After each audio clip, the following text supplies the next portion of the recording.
enjoying Iowa's favorite season, caucus season, right? Favorite season here in Iowa. You know, I pulled up here in the parking lot, jumped out. Season? Yes, it is in Iowa. It's a season. And I come walking in, and this police officer stopped. Hey, wait, you shouldn't be careful parking there. There's politicians here. And I said, don't worry, I locked the doors. Just fine. So, it's want to welcome you here. Welcome you, Vice President Pence, here to Black Hawk County. We'd like to invite all the candidates to come here and let us shake hands, get to know you, all that good stuff. And so it's my pleasure and honor to introduce to you Vice President Mike Pence, former governor and legislator of Indiana. Thank you.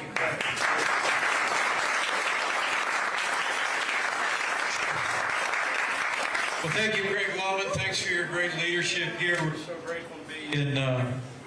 Is this on? Is this working? Okay. Is it got me? Good.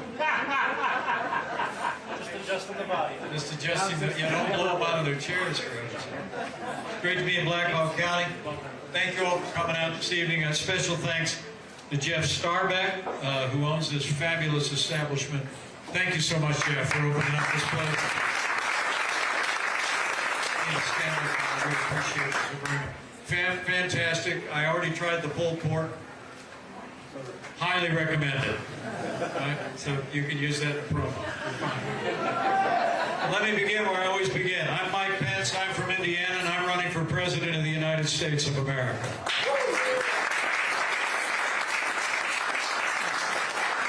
Now, let me share a couple things, and I'd love to hear what's on your mind. This is only my 5th town hall of the day, which is what we call a good start in Iowa. But really grateful that you all came out today. I'd love to share with you a little bit about who I am and a little bit about why I'm running, but also why I'm so optimistic about the future of this country. First off, a little bit about who I am. People that know me well know I describe myself the same way for a long, long time. I'm a Christian, a conservative, and a Republican in that order. It's been my great honor to represent the state of Indiana in Washington, D.C. I was a House conservative leader before it was cool. Served in the Congress for 12 years. I was the leader of House Conservatives, and then I was the leader of the House Republican Conference itself. I went home to Indiana. It's a state that begins in I and ends in A. I'm a little partial to those states. But just like Iowa, we were a state that showed you can cut taxes and balance budgets. You can achieve record. Thank you for that. Iowa does it too.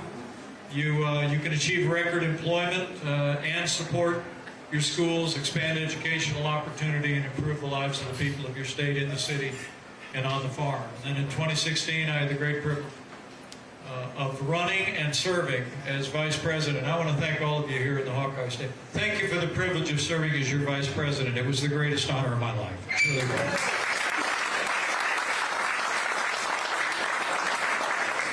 Beyond my public life, the really important things to me are that I've been married to a school teacher for 38 years.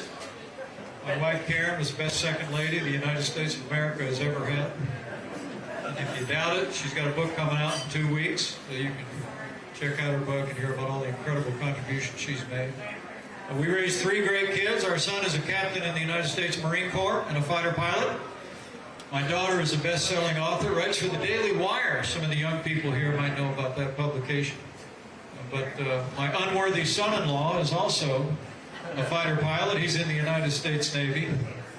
And finally, our daughter Audrey is a working prosecutor, and she's married to the first civilian employee of the Space Force. So we're incredibly proud of our kids, but as some of you with hair the same color as me understand, the kids' importance in our life dropped a whole bunch in the last 2 years when we had not 1, not 2, but 3 of the most beautiful granddaughters ever born in the history of the world. And just in case you're curious, my wife goes by Kiki. That's what her grandkids and daughter-in-laws call her. She's actually got a license plate that says Kiki on it. I don't know where it came from. Karen, Kiki. But my daughter-in-law, Sarah, actually said early on that I was going to have a nickname too. And she said, you're going to be Bob. Bop. I looked at Sarah, I said, Sarah, seriously, look, I've been a governor of a state, I've been vice president of the United States, I can't actually go by bop. And it doesn't, she says, well, you're always bopping around, so that's what we're gonna call you. But I fought it for 3-4 months, right up until the time of the first one born. Extended both of her arms up to me and she said, Bop! So if anybody asks you here in the Hawkeye State, Kiki and Bob, all right? Just if you want to know that. Please don't put that on your Facebook page. No, but all kidding aside, we've been incredibly blessed. So, the reason that I'm running for president is because I think this country's in a lot of trouble. Yeah. Why is this? Joe Biden has weakened this country at home and abroad. The disastrous withdrawal from Afghanistan has emboldened the enemies of freedom around the world. Bidenomics has unleashed the worst inflation in 40 years. Their war on energy has caused gasoline prices. They were $2 a gallon when we were in office, when we unleashed American energy and achieved energy independence. Now they're a little bit over $4 in Des Moines today. Frankly, the crisis at our border is 100% man-made. That man's name is Joe Biden. On day one, he shut down construction of the border wall that was fully funded. Now you can go down to the border and literally see what looks like a parked railroad car. Girders that are laying and rusting in the sun with vast gaps in the border. And that plus undoing all the policies that we reduced illegal immigration and asylum abuse by 90%.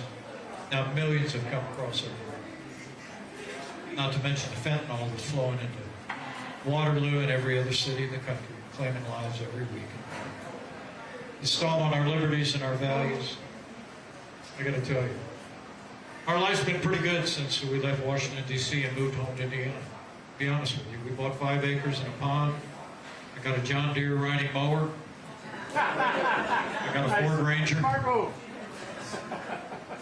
Would have been easy to sit this one out, but that's not the way I was raised. My father, who was a combat veteran in the Korean War, used to quote one verse out of the old book more than anyone else. And that is, to whom much is given, much will be required. I believe my family's been given much. Freedom we've enjoyed, the ability to live the American dream, the ability to get an education and live out our own dreams and our life. Build everything that matters, a family and a business and a good name.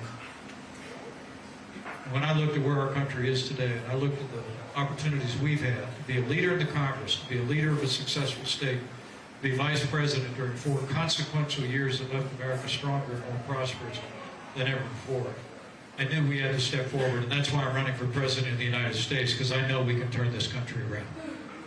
I believe it. But it's going to take the people of Iowa to shape that leadership. I stand before you today saying we need new leadership in the White House. But I also believe we need new leadership in the Republican Party. Different times call for different leaders. I think now more than ever, we ought to have leaders in our party that will stay true to that conservative agenda that's defined our movement over the last 50 years. I mean, look, the president and I had a close working relationship during those 4 years. You can read about it. I wrote a book last year. I'm proud of that work. Very proud. Didn't end the way I wanted it to. But the president and I found a way to part amicably. After he returned to talking about the Constitution, the way that he has, and what he perceived to be my duties that day, we've just gone our separate ways. But that's not the only reason I'm standing before you today. I'm standing before you today because both the former president and many of our party are walking away from that conservative agenda that's defined our movement for years. They want to ignore a national debt that threatens our children and grandchildren. Won't even talk about the kind of reforms that only the Republican Party will be able to do. They want to marginalize the right to life. Look, I'm pro-life. I don't apologize for it. And if I'm president of the United States, we're going to have a champion for life in the Oval Office. Important debate about America's role in the world. I'm somebody that believes America is the leader of the free world, or the arsenal of democracy. But my former running mate and others in this field want to shy away from American leadership. Pull in the shutters. Say that we've got to choose between solving problems here at home and leading the free world.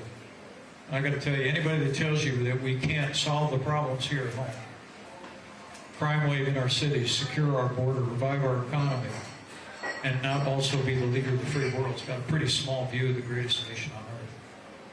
It's just going to take leadership. It's going to take leadership with experience. I stand before you today to say that this is no time for on-the-job training. And we don't need a president who's too old. And we don't need a president who's too young. And I say with deep humility that based on the opportunities we've had to serve, I believe with all my heart that I am the most qualified, the most consistent, the most tested conservative in this race, and I'd be grateful to have your support in the Iowa caucus on January 15th. Thank you very much. God bless you. It's wonderful to be here. So what questions can I answer? We got one guy in the back of the room who's very anxious. Anybody up here? Go ahead. How about our host? Probably won't ask me. Just by chance today, I stopped in, one of my guilty pleasures. I paid $2, I'm going to give this to you. Yeah, I paid Crunch Bar. $2.69 for a Nestle's Crunch Bar. Yeah. That's what our economy is. That's what our economy's doing today. I don't even want to ask you what it costs for the food that comes into the kitchen and what you've got to charge at the plate. You don't make back what it's going up. I had a guy who was in, and by the way, thank you.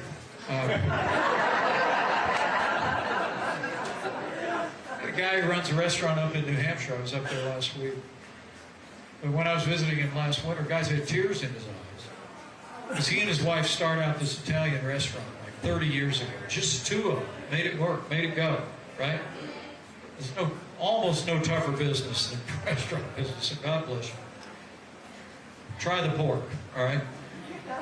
But he said to me that the cost of eggs alone, it cost him to have to lay off people that he had employed for over 15, 20 years at that restaurant, like members of his family.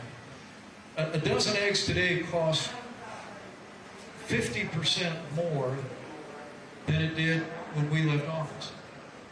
I mean, that's a dramatic, I don't have to tell anybody going to the grocery store the impact that inflation has had on family budgets. And it's all, excuse me, and it's all a result of the policies of this administration. First plan that we put out, you'll be glad to know, Joe, the first plan that we put out was to battle inflation. We can turn it around, but we got to turn off the gusher of spending in Washington, D.C., tackle the national debt, and put us back on the path to a balanced budget. Okay? So we'll get it back. And then here, and then I'll go to this energetic fellow in the back. Ma'am. I just wanted, if you become president, what are you going to do on your first day of the border issue? Her question is, if I become president, what am I going to do on the first day? Well, number one, I'm going to undo the executive orders that Joe Biden signed that stopped them. We're going to finish that wall on the southern border of the United States. Look, I was involved in the negotiations. We went through the longest government shutdown. They're talking about another one in a couple of weeks. We went through the longest government shutdown in history in 2018. It was all about getting funding for the wall. I can tell you, I missed Christmas with my family because we stayed on Capitol Hill. I was on Capitol Hill every day reporting back to the president. We were negotiating to get the funding for the wall. We eventually got it from the Pentagon, if you remember. We got the funding for the wall. We built hundreds of miles of border wall. Joe Biden came in on day one and shut it down. Shut down construction of the wall. I don't know. You know, I'm from Indiana, Iowa. We all know good fences make good neighbors. Right? Am I wrong about that? Right? And frankly, you know, we got to finish the wall. But the other thing we'll do is we'll put back into effect two other policies that we had. Number one is make people that are applying for asylum in the country wait in Mexico for your hearing for asylum. Remain in Mexico. Got to come back. And lastly, Title 42 was a tool that we used to be able to, when people come across the border illegally, we were able to put them back across the border immediately. Those three actions reduced illegal immigration and asylum abuse by 90%. And they'll do it again. But let me tell you, the other piece of this is I'm a big believer. I don't believe in amnesty. I won't do it. But 15 years ago, when I was in the Congress, I got involved in this immigration issue. Because we've got a broken immigration system. We do. It's not working. It's not working for America. And I think we need to reform our immigration system. Once we secure the border, do internal enforcement. What I want to do is commit to you that we will work to enact a merit-based immigration system that says, first, what does America need? What does Iowa need? And then let's open the doors for people that want to come here and work and be Americans. That's a merit-based immigration system. Here's what's on my mind. I mean, we have real needs in this country in agriculture, in manufacturing, and we don't have an immigration system that first asks, what do we need in this country? Last thought, and you can wait your turn. Last thought is, this is not a new idea. When my grandfather got off the boat on Ellis Island in 1923, he had to have a credential as a professional tailor because there was a quota of tailors from Ireland that year that could be admitted into the United States. I mean, we ought to look at all the professions, all the jobs, all the needs in our economy, and then we ought to say, let's open the doors up if people are willing to come here and work. And have an immigration system that's built on that. Thank you, Mr. Vice President. It's a great question. Yes, sir, back here. You were a part of the president for Donald Trump for 4 years. With what you know, do you believe Donald Trump belongs in jail for the alleged crimes he committed? I need to know this. I'm an independent. I would like to know this. Well, you're also a lot of things, so let me answer your question. Okay. I've made it very clear, President Trump was wrong. I had no right to overturn the election on January the 6th. But I've also been very clear that I would prefer that these questions were left to the American people. I trust the people of Iowa to sort these things out. And I think history will hold my running mate accountable for what he did and didn't do that day. But this business of criminalizing political differences and issues, I think, is deeply troubling, especially when it comes to the former president of the United States. Now, no one's above the law. No one is above the law. But the president's also entitled to his presumption of innocence, as every American is entitled to under our system of justice. So, but I trust the people. I really do. The Republicans, Independents, and Democrats. And that's my answer to your question. Yes, sir. Thank you for asking. My name is Stan Engel. I did. Stan. I would Stan, like to hi. ask a question because it seems to me, as I've observed politics throughout my life, is that you got to follow the money. Who are your top 3 donors, and what is their agenda? Well, I think if you go online, you'll find out there's a whole lot more people with more donors than me. Exactly. That's what I'm asking. Yeah, the truth is, look, we've benefited from some support. There's a super PAC out of Dallas, Texas, that you can look at who the supporters are. They're mostly conservatives, to be honest with you. They're people that look at the fact that all throughout my career, I've been a champion of the conservative agenda. I'm sorry. And they support that. They do. I think half this country... Now, if you'll excuse me, sir, if you'll excuse me, I'm answering Stan's question. Okay. I really do believe that much is made about contributions in politics, but remember, people don't support me because I agree with them. They support me because they agree with me. It's true. Now, you can decide whether that's true of anybody else. But I also want to say to you, I'm somebody that believes in a free society, people ought to be able to support who they want to support.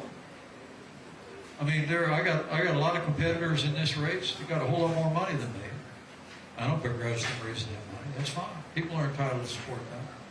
Give them the resources they want to give. I just think the key with campaign finance, which is something I've been involved in for a long time, not on the receiving end, but in reform, is what you want full and immediate disclosure of contributions to the American public. So you can answer the question, you can get on your phone and answer the question about my contributions and anybody else's. But then I also think people ought to be able to give what they want to give. And I think there's greater accountability to that. In the state of Indiana, look, when I was elected governor, I mean, We had a system where people could contribute what they want, various campaigns. A Democrat opponent raised his money, we raised our money, and we went out and told our story, and voters decided. So I trust people to sort that out. As long as you've got transparency, people can see where those dollars are spent. That's key. Yes, sir. How about right here, and then I'll come back to you. Okay. The problems that we're facing on Social Security. Yes, sir. I'd like to hear your solution. Problem we're facing with Social Security. Well, first, I want to commend you to know that we got a problem with Social Security. Look, so Joe Biden's policy is insolvency. He won't even talk about reforming Social Security. Frankly, former President Trump's policy is the same as Joe Biden's. And others in this race won't even talk about it. I will. You know, if we don't do anything to reform Social Security, automatic cuts in about 8 years. Automatic, big cuts. You can go look at that. You obviously already know. Now, I think what we've got to do, though, is come to terms with the fact that we've got a debt crisis in this country. More than 70% of our federal budget is Social Security and Medicare. It is. And we've got to produce leadership that can save these programs for people that are in them today and are going to be in them soon, but also reform these programs so that they don't break the back of future generations of Americans. I mean, we got a $32 trillion national debt today, but on current projected spending and revenues, that grows to $150 trillion in the next 20 years. So here's my idea. Number one, this is also the way we prevent those automatic cuts in Social Security. I'd like to say that everybody's got hair the same color as me. We're going to bring about some reform, but it's not going to affect us. Okay? Number one, if you're in Social Security today, we're going to keep the promise to you. Done. Over. Secondly, if you're 40 years old or older, we're also going to keep you in the same program. I don't believe in changing horses in the middle of the street. Right? You've been paying half of your career into a system, we'll keep you in the system. But if you're under the age of 40, I'd like to have a conversation. I'd like to say to these young guys, look, if you let me reform this system so that it's solvent for this generation and the generation right behind it, if you let me make some changes in this program, you won't even notice by the time we get there. I'll take this New Deal program, I'll give you a better deal. Because I'll let you take a portion of your payroll taxes and put it in a personal savings account. There you go. Amen.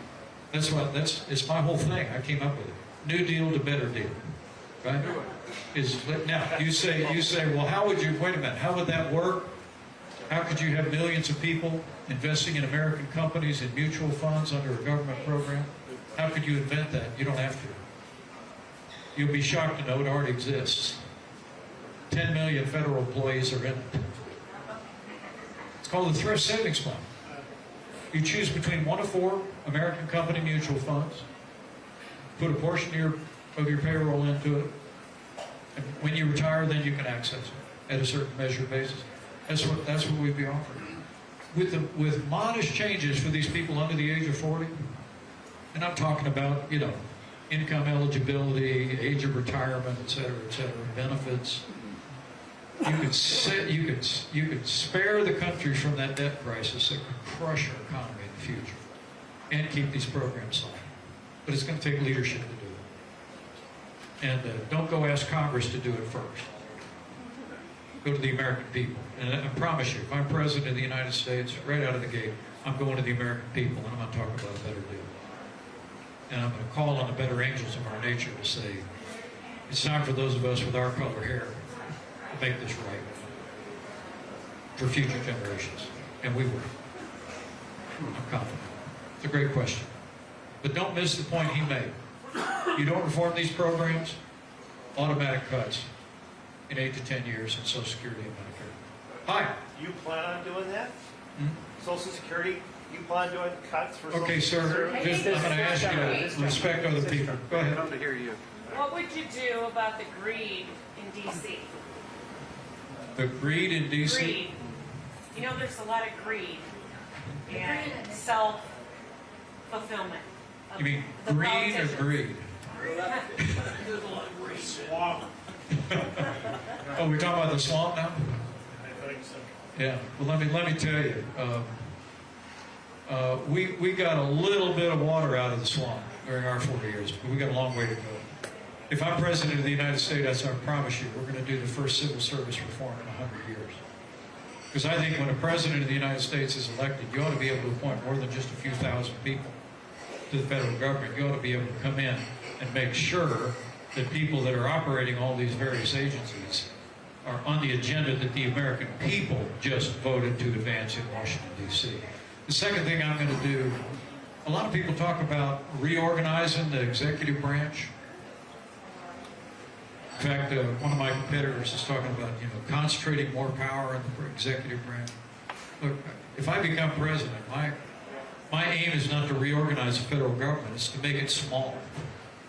I want to shut down the Federal Department of Education and send that back to the states. I want to send welfare and health care funding back to the states, back to Iowa, government that governs least, government best. You move these funds out, and you send, maybe it's because I was a governor. States run these programs anyway. It's just Washington, D.C. ends up dictating how they're run. We wanted to reform health care in Indiana and introduce what's called health savings accounts into Medicaid. It's our money, but I literally had to go hat in hand to the Obama administration and ask them for months and months and months for permission to redesign the program in ways that would respect people's ability to choose their own doctor and have first dollar health care benefits. And so that to me is the key here, is restoring federalism in our nation's capital by sending those programs back down to the states. But that's a vision for it. That's how we get after it. Now, What will you do about all the woke things, especially in schools? well, I will tell you, we'll just continue in the fight that I've been in, including here in Iowa for a while. You've heard of the Linn-Mar Community Schools. I mean, it's amazing to me. I set up a foundation in Washington, conservative foundation, after I left office. We do a bunch of legal work around the country. It was amazing to me to find out you had a school here in Iowa where you had to have a permission slip from your parents to get a Tylenol from the school nurse, but you could get a gender transition plan without ever telling your parents. I mean, that's not bad policy. That's crazy, right? And we're involved in a federal case right now, parents' rights here in Iowa, and we're going to win that fight with the Supreme Court of the United States. We've got to protect our kids from this radical gender ideology that's taken hold in our schools. And I will tell you, if we got to pass federal legislation to do it, we're going to ban chemical or surgical transition procedures for anyone under the age of 18 in the United States of America. I'm not going to let that happen to our kids. It's not. But it's there. It's in our schools. It's also in the Pentagon. But the Pentagon you can fix pretty quick. Because, they take orders over there. I promise you, if I'm president, we'll find a Secretary of Defense and a chairman of the Joint Chiefs that will end that woke stuff overnight. Overnight. Just done. Finished. Okay? And it's affecting recruitment. It's affecting recruitment. It is. Almost every branch of the service today has seen recruitment go down. I know it's because of this nonsense that young people are reading about in the military. Worried about pronouns over there? How about you worry about China? Come on. Right? Yeah. And so we'll get it squared away. Trust me. But we've got to put our kids, got to protect our kids from this radical gender ideology. That's why I'm so excited about what Governor Reynolds and your legislature did recently. I believe that every parent ought to be able to choose where their kids go to school, public, private, parochial, or homeschool. And that's how we prevent our kids from being subject. Okay, who's next? Yes, sir. Thank you, Mr. Vice President. So in the last couple of days, we've had the news come out about the prisoner exchange and the freeing up of $6 billion for Iran. We had transfer of money to Iran under the Obama administration, and this seems to be another step, just a following up to that. My question for you is twofold. How was this prisoner exchange and freeing up of assets in the interest of the United States? Two, if you were on the debate stage with Joe Biden, how will you present this issue, the specific issue, as far as making him unfit to be president? Well, I got another debate coming up in 2 weeks, so if I was on the debate stage with Joe Biden,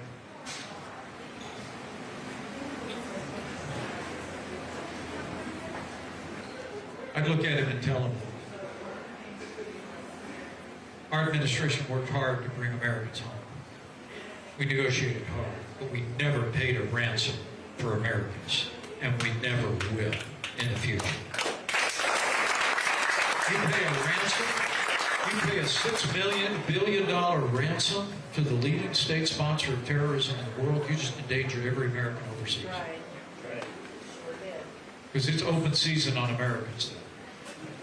Grab an American, put him behind bars, incarcerate him, and then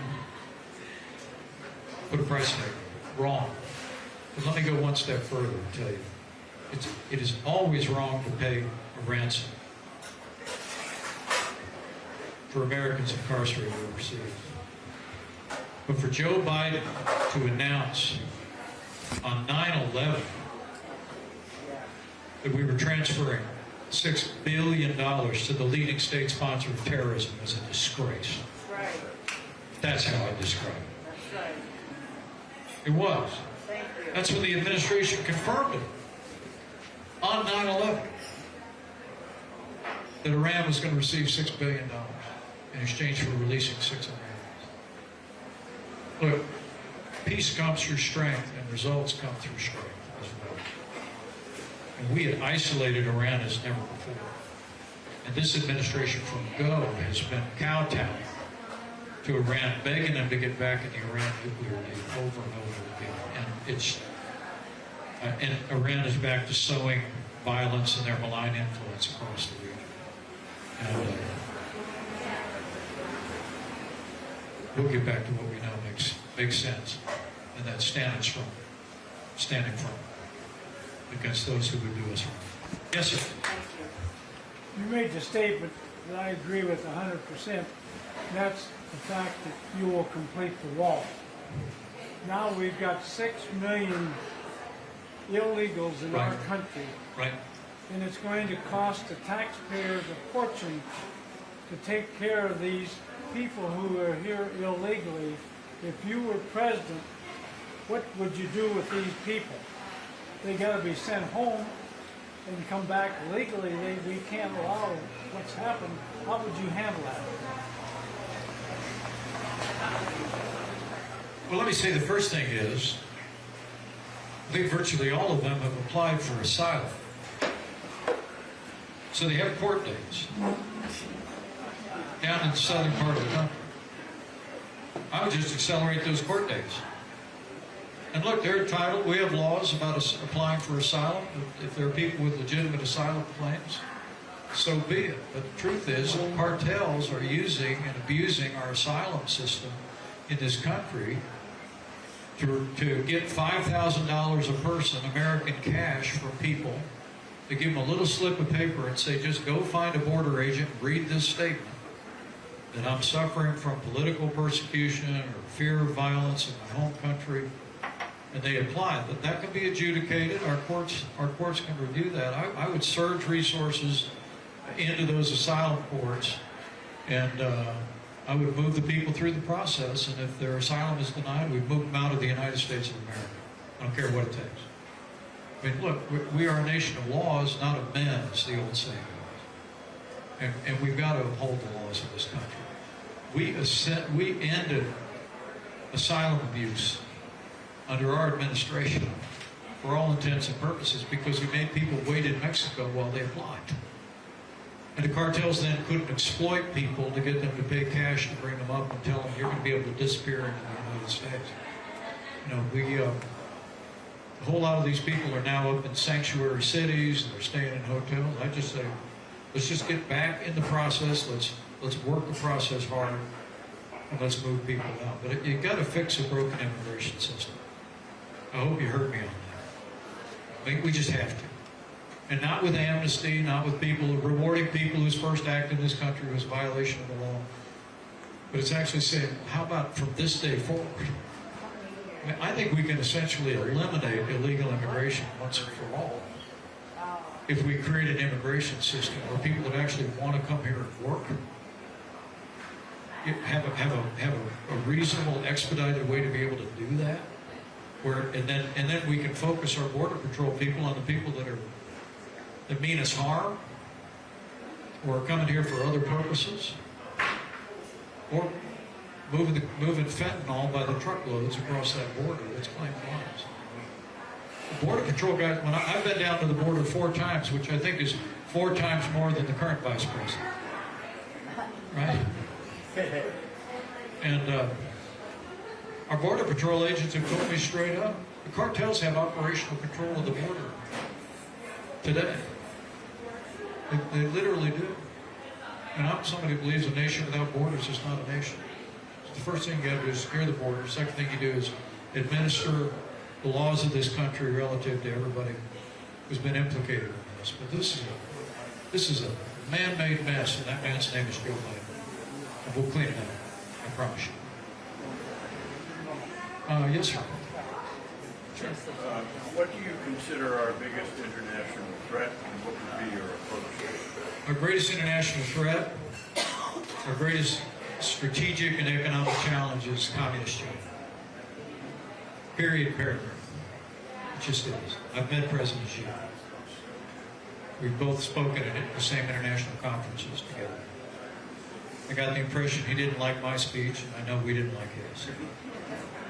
Look, we changed the national consensus on China during our administration. I was proud to help lead on that. I mean, after years of trade abuses, intellectual property theft,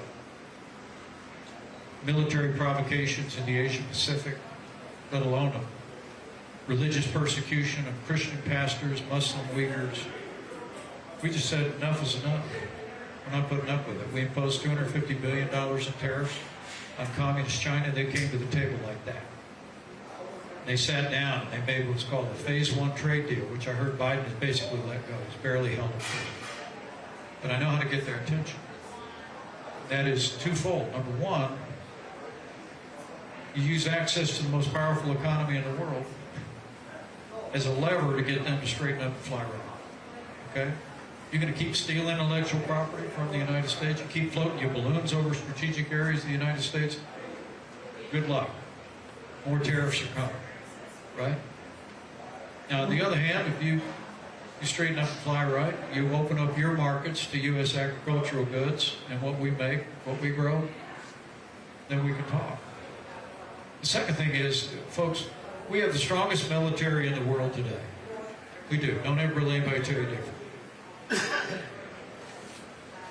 But China's working every day to catch up. And I submit to you, if I'm president of the United States, on day one, we're going to start a process of not rebuilding the military. Joe Biden's been trying to cut military spending since he came into office. Republicans in Washington stopped it for the most part. But I'm not going to work to rebuild the military. I think we need to build a military fitted to the widening challenges of the 21st century. We have war raging in Eastern Europe. Iran's back on the move. North Korea's taking a train up to Russia today. Of course, you've got China continuing to flex its muscle across the Asian Pacific. We just got to make sure we're the biggest kid on the block for a long, long time. And we got to get to a 350-ship Navy. We got to do some things. But it's going to take experience. It's going to take people that know how to move an agenda into Congress, people that understand how the Pentagon works and how sometimes it doesn't work. And if you're looking for that, I'm your man. We'll build out a military that you'll be able to sleep real easy with. I promise you. But that's what China will respect. When they floated those balloons over those strategic areas of this country, and then they cut off one of our cruisers in the South China Sea, and then they were cutting off aircraft in the air, Joe Biden sent the Secretary of State hat in hand. I just sent an aircraft carrier. Maybe 2. I just said, this stops. And I just shot down that balloon before it ever got over Alaska. Let's be clear on it. So China understands strength, period. We show strength, we're going to have a more peaceful future, I promise you. Yes, sir. Did you follow the number of lives that were literally destroyed that worked in your department and in the Trump administration? You know Sam Close. I He don't. worked in the agricultural department. Yeah. He did nothing wrong, but he said they just about broke him, wanting him to confess to things that he didn't do. And K.T. McFarland, you know her. I know. She told the same story, that they wanted her to lie to get Trump. And there was her husband who said, you can't do it. And she finally stood up. But it cost them millions of dollars. And I don't know why the Republicans were so quiet on what was done in your administration. Whether you love Trump or hate him, he's been treated like something you would find in a third world country. Yeah, yeah. So was I. I spent $500,000 during the Mueller investigation. And before were all the Republicans were silent. Look, we had, during the Mueller investigation, we found, FBI officials falsified FISA applications to advance what now history records was a complete hoax. Had no basis in fact. The FBI should have never initiated the investigation. That's why I'll tell you what, I endured it every day for 2.5 years. Some people said to me, some people would come to me and say, well, do you think there's been weaponization at the Justice Department? And I say, who are you talking to? I was the Vice President in an administration that was living under this Russia hoax for 2.5 years. Then I watched the Democrats impeach the President for a phone call. Right? So you don't have to tell me about it. That's why I said, when I'm President of the United States, you give me that privilege, I'm going to clean house the entire top floor of the Justice Department. We're not just going to have a new Attorney General, a new FBI Director. We're going to have all new personnel that are going to be respected by Republicans and Democrats and independents across the country. They're out there. I was on the Judiciary Committee in the Congress for 10 years. I was appointed a couple days after 9/11. I was. I know how the Justice Department works. I know how it's supposed to work. And it all depends on the integrity of the men and women there. And all this talk about we're going to defund the FBI, we're going to defund the Justice Department. People, who do you think in this country has prevented terrorists from doing another 9/11 in the last 22 years? Who do you think combats human trafficking here and around the world? Kidnapping. I mean, you talk to your local law enforcement. We need a functioning Federal Bureau of Investigation. We need a Justice Department that has credibility. There are men and women in this country who you could put in those positions that people most frustrated, the most cynical people, left, right, center, would go, you know what, that's really a good person. That'll apply the law without fear or favor. But that's why you don't need a president. You don't need a president doing on-the-job training coming up, folks. We got some big fixes to do, right? And I promise you, I know who those people are. We go get them, and we'll restore your confidence. And I didn't mean to come at you on that, but I'm telling you, KT's a good person. I was writing that soup with her the whole time. God bless her. Yes, sir. Hi. Climate change extremists dominate the Democratic Party, dominate campaigns, dominate the media, and it cost us dearly on every phase of our life. Right. What can you do as president to handle it? Because I believe climate has been changing for millions of years. It is not a catastrophe. Oh, right. Well, look, the climate is changing. It just is. Modestly, incrementally over the next century. Okay. But I think the question is not.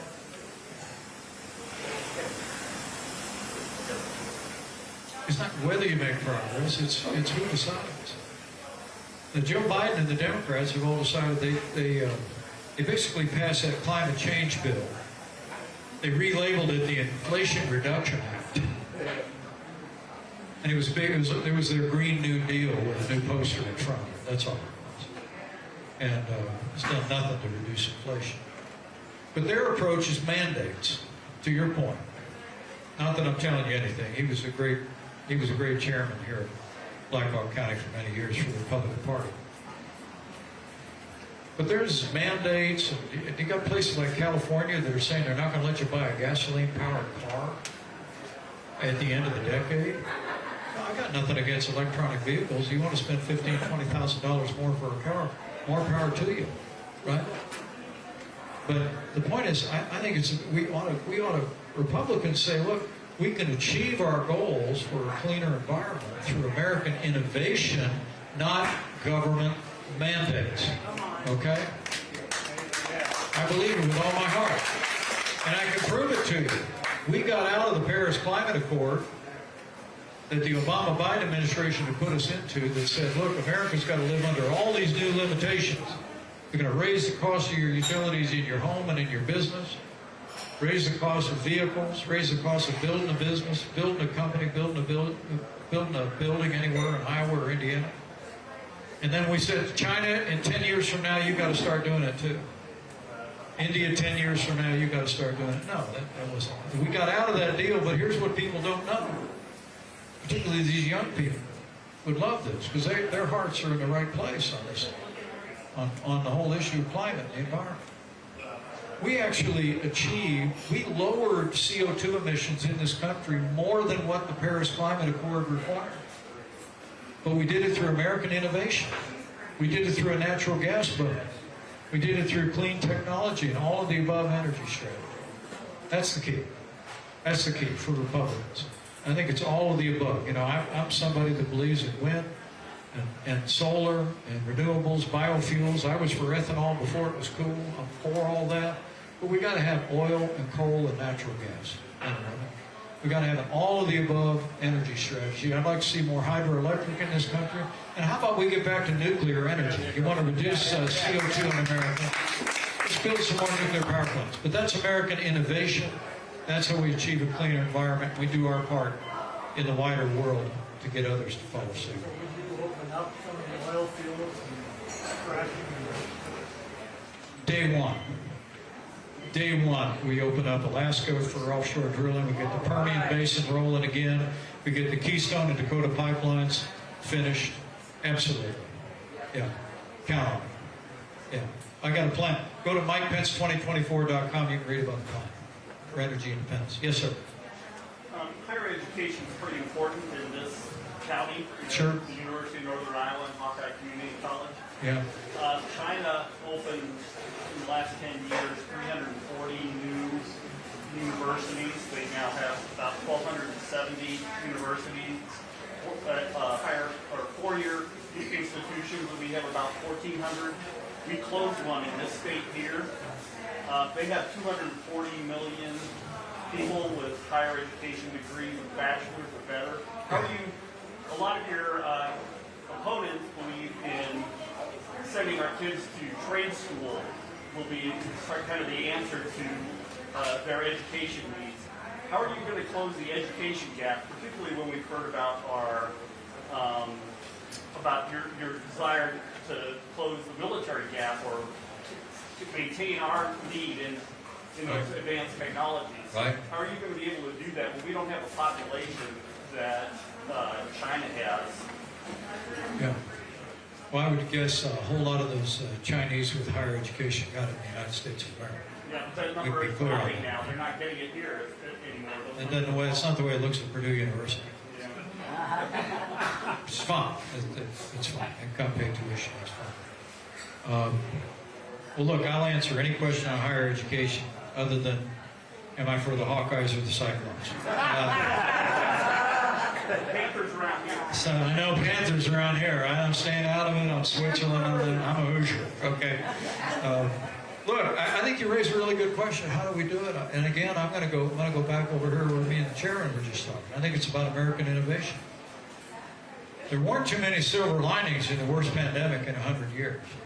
There weren't. It was hardship in American families and businesses.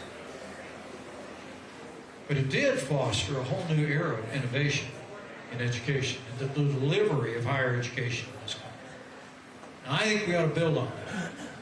I think we ought to look at higher education funding in this country, guaranteed student loans, Pell Grants, And we ought to make sure that they're designed around the ability for people to engage in online learning, right? I really believe that.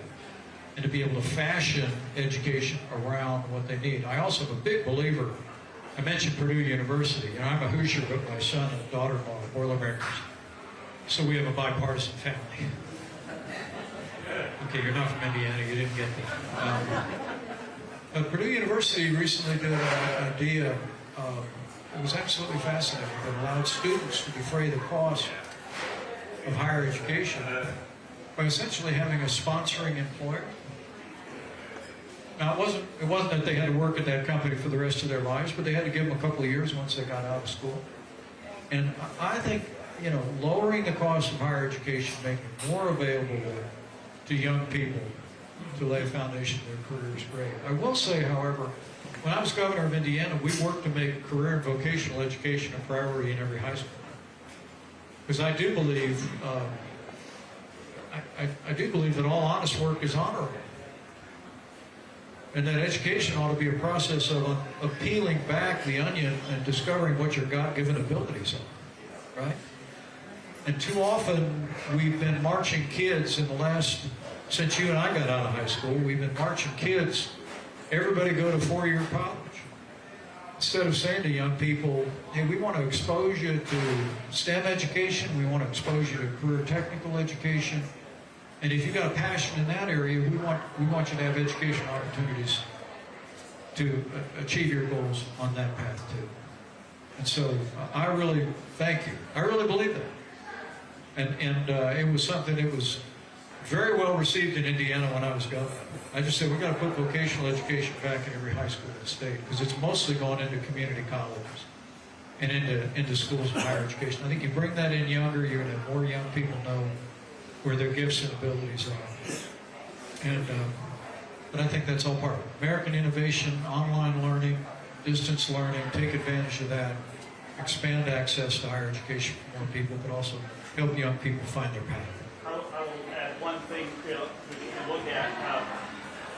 You and I have a unique industry and university partnership. It's actually in the building right next door. It's called TechWorks. Yeah. I don't know if you have an opportunity, but if you could drop in sometime in there, I'm sure they'd love to give you a tour. I like it already. I'll check it out. I really do. I get excited about this.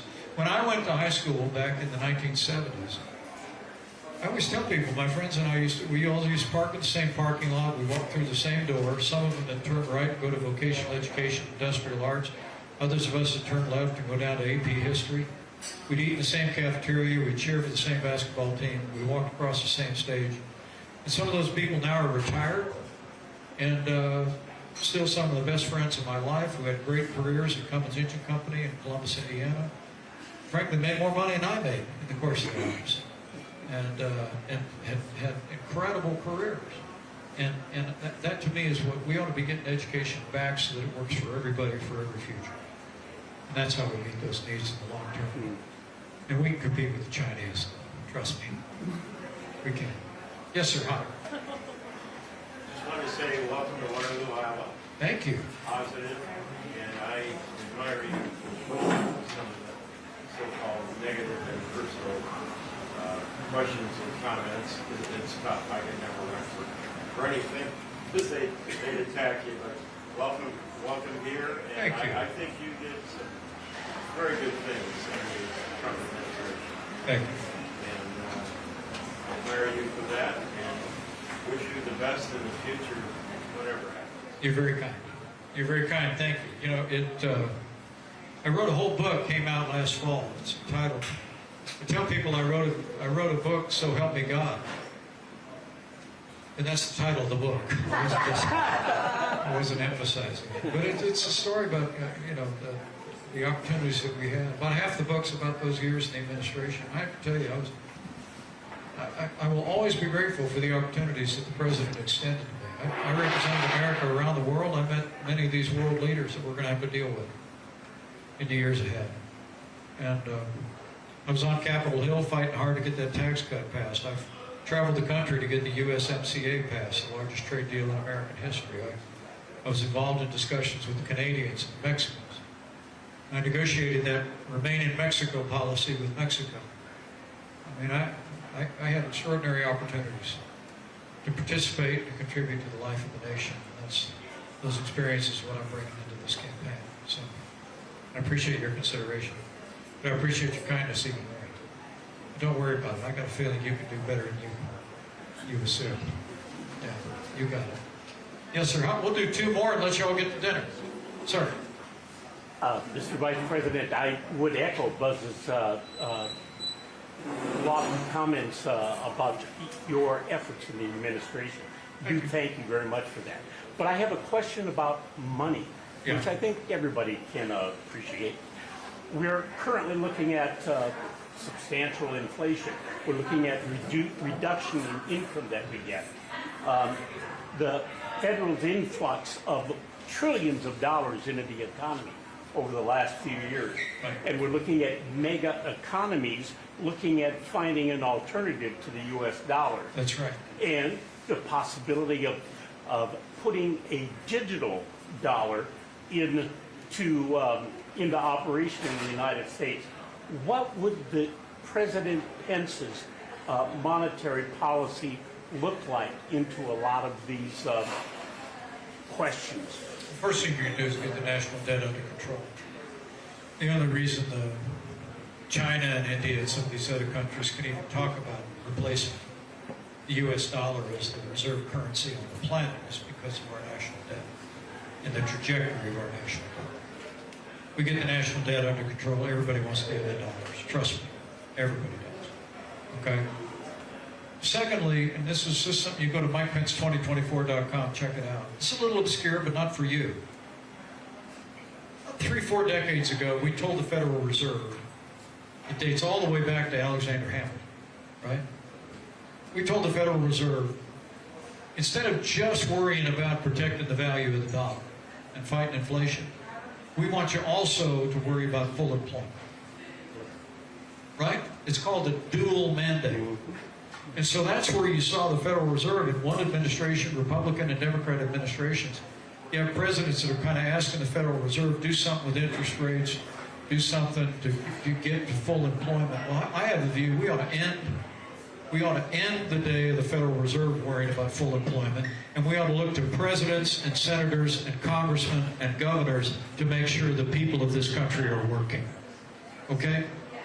Full employment ought to be the responsibility of the elected leaders of the country to pursue policies that make it possible for businesses like Jeff's business and so many businesses in the city and on the farm to be able to grow and prosper.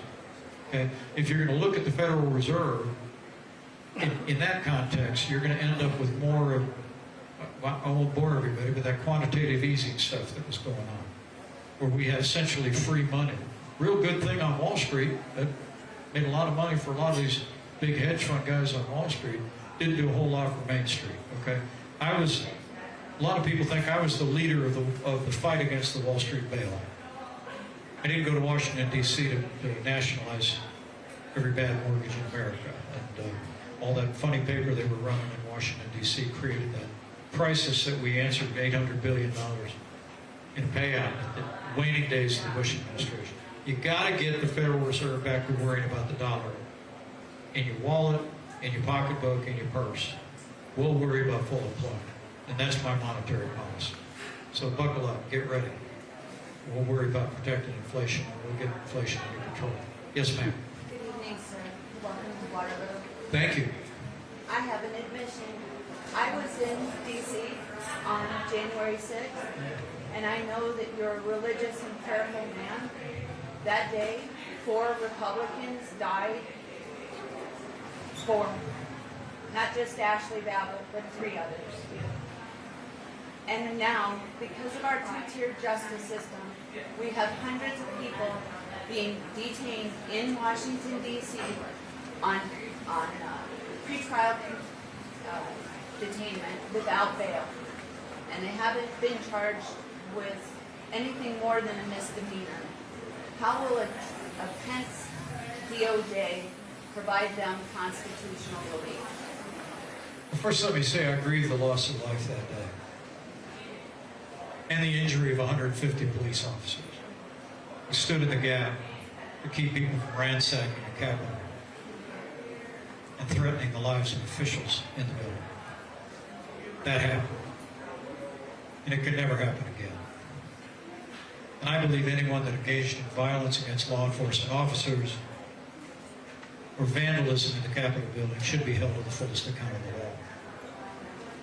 Now, that being said, everyone's entitled to due process of law. I've read accounts in the press about incarceration of individuals. And, I haven't had access to information about that or whether those allegations have any merit.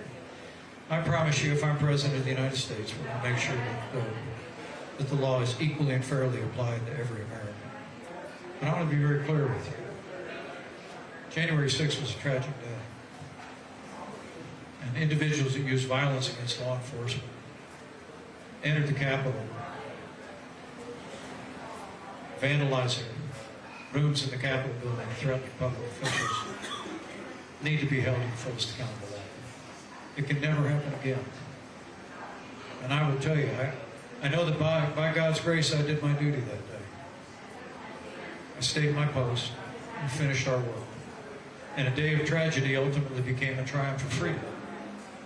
Because thanks to the courage of those law enforcement officers, the violence was quelled, the Capitol was secure, and we reconvened on the very same day to finish our work under the Constitution of the United States.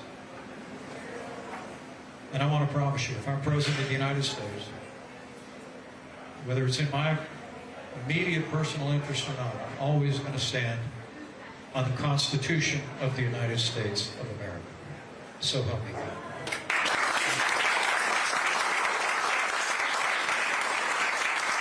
With that, let me let you all get to dinner, and I'm available for a quick selfie or a picture. I'd like to shake every hand before you leave. Let me thank you all for making an evening tonight. I want to thank the Black Hawk County GOP for pulling so many friends together. And how about another round of applause for Jeff Starbeck, the owner of this fabulous establishment. Do yourself a favor, do Jeff a favor, and walk out of this room, go find a table and get some of that pulled pork. You'll thank me for it. And let me just thank all of you for coming tonight, but also make maybe one request, maybe two. First one would be is I hope you give careful consideration to our candidacy as you go about this business, choosing a Republican standard bearer in the upcoming Iowa caucus. I mean, it's maybe never been more important than ever that the people of Iowa shape a national leadership fitted to these times. And I believe different times call for different leaders. Leaders that can focus on the challenges facing the American people today. A leader that can bring a lifetime of experience to meeting that moment and restoring our country. And I know you will do it. Iowa's never been more important. And I truly do believe that you'll play that role once again.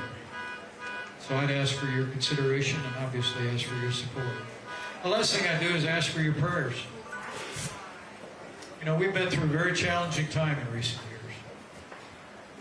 During our administration, those difficult days at the end, the last 2.5 years of disastrous policies under the Biden administration.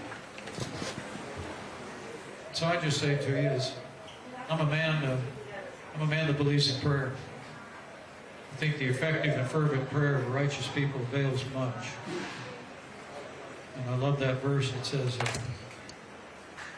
if his people who are called by his name will humble themselves and pray, he'll hear from heaven and heal this land. So in these days leading up to you discharging your responsibility in this caucus and all the way to that November election, I just encourage you to pray for our country. Not so much just for men and women that are standing for office, but just pray for all the American people, whatever their politics, whatever their views. So I truly do believe God is not done with America yet. And if we will renew our faith in Him and renew our faith in one another, the best days for the greatest nation on earth are yet to come. Thank you very much. God bless you. Thanks for coming out tonight, Black Hawk County.